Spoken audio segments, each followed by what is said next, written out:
Good morning. This morning, I know I started out my day with a nice invigorating shower. Did anybody else? Great, I'm glad to see everybody. Almost everybody did. If you didn't take a shower today, then at least within the next few days or a couple days previous, you have taken a shower. So in the shower, what do we do? What does everyone use? Shampoo. What else do we do in the shower? Does anyone condition their hair? Condition? Okay, how about wash your body down with soap or body washes? What about, does anyone use facial cleansers? Facial cleansers, okay. And then maybe after the shower you get out and you don't want dry, itchy skin, especially now it's a little bit cooler out. It's easy to, you're susceptible to that. So does anybody use lotions? Lotions, there you go. Okay, these are products that we use every day and they contain contaminants. They contain known carcinogens, cancer-causing things. They're neurologically toxic and there's estrogen-mimic chemicals in there. And I'm going to explain a little bit more why that's important to everybody in here. There's skin irritants and the list goes on and on and on. Every day, men, women, and children both expose themselves to these chemicals in the shampoos, the conditioners, the body washes, the bubble baths, and everything that they use. An environmental working group report shows that women, on average, use 12 cosmetics every day, and 168 unique ingredients are in those cosmetics. Men, on the other hand, a little bit lower. It's on average 6 products with 85 different ingredients. Well, individually, maybe they aren't as bad, but when we take them all and put them all together, and we have multiple exposures. So you're adding all these chemicals, and it multiplies the effects, and it increases the toxicity of the chemicals that are in there. In your shampoos, and your body washes, and your bubble baths, there's a main ingredient that a lot of you see, and that's sodium lauryl sulfate. Has anyone ever heard of that? Okay. How many people are label readers? Check out the label. Little bit? Okay. By the end of this, I'm hoping that everybody is going to be a label reader. Okay.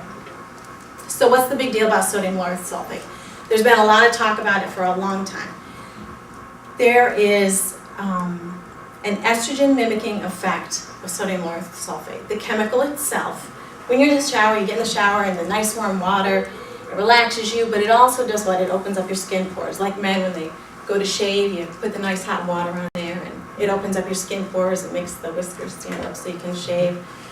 Or if women, when you go and get a facial, they put the hot stuff on your face so that it opens up the pores so that they can clean it out. So when this sodium lauryl sulfate, when you wash with it, when you shampoo with it, it gets into your skin and it can be absorbed to the body. And when it's absorbed into your skin, it attaches to estrogen receptors and it mimics estrogen. So is that really such a big deal? It is.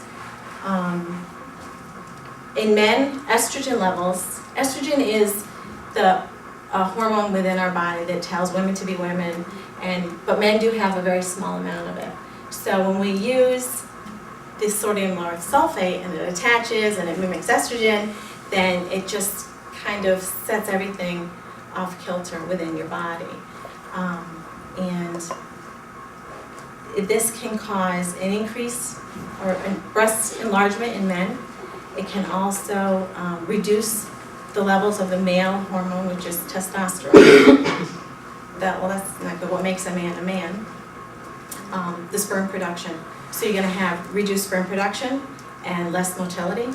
And if you have that, then you're going to have difficulty conceiving children when you're ready to have children. So in women, this is estrogen controls the reproductive system of us. So when you have the extra estrogen added in there, then it throws everything off kilter and it can cause symptoms of PMS, PMT, cause menstrual problems, and also potential infertility as well. So I don't know if a lot of you have encountered anyone who's had infertility problems, but there's a lot of talk, especially with the woman that just had the 8 babies, and she had 6 previously. There's a lot of fertility specialists that help people get pregnant. Why are there so many fertility specialists? Because there's a lot of problems with fertility these days, and in the last 50 years, it has increased exponentially. So this could be a leading contributing factor. Parabens, which is another chemical that's in a lot of these products.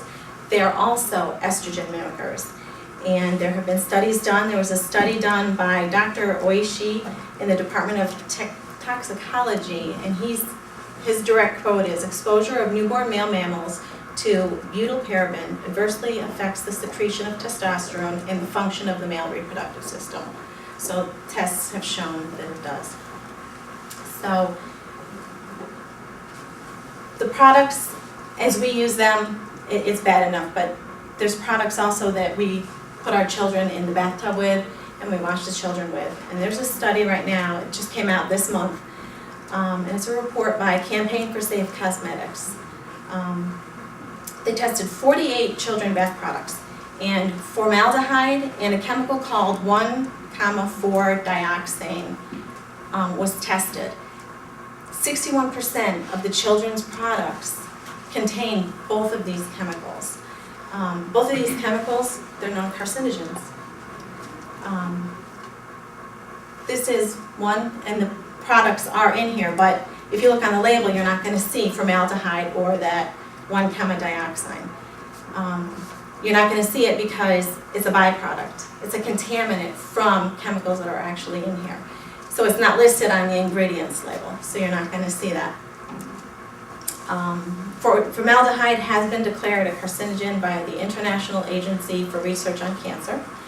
And the way that products get contaminated is when preservatives are used, they are a byproduct, and the formaldehyde is a byproduct from the preservatives that are used in these products. So the ingredients that can be used that have formaldehyde as a byproduct are, these are hard to say too, quaternarium 15, DM, hydronoitoin, imidazoline, something urea, and diazolidine urea. A lot of these products, when you look on the labels, it's very, very difficult. Nobody can pronounce these, but that's what they are. And that's really what the problem is. It's all man-made chemicals that are in these products.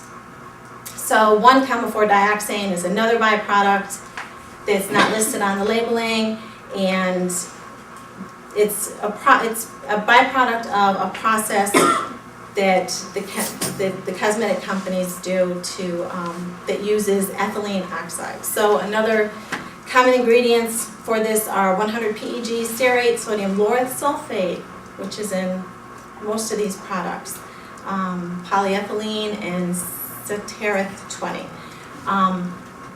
There's a list that California governor lists right here. This is a pretty thick packet, but this is Proposition 65. It came out in 1986, and the European Union also is on board with this too. All the products listed, and there's over 450, all the products on here are either known carcinogens or they're toxic to the reproductive system. They're all banned in California. Any products can't be used. They have to be stated to be known as cancer causing. Also the European Union. The FDA identifies 9 of them. So the rest of the United States isn't on board with California.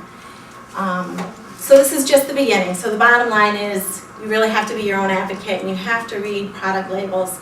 Just because it says that it's natural, here's this right here, Suave Naturals. It's got the nice, peaceful drop of water. It looks pretty safe. It says natural on it, Suave Naturals, but it has ammonium lauryl sulfate, which is another one of those chemicals, and it has the parabens in it as well. So it's not really natural, and the chemicals in here, along with the dyes, some of the dyes in here are known carcinogens too.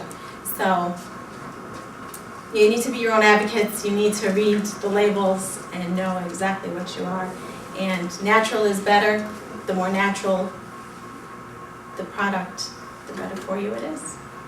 So I hope everyone becomes a label reader.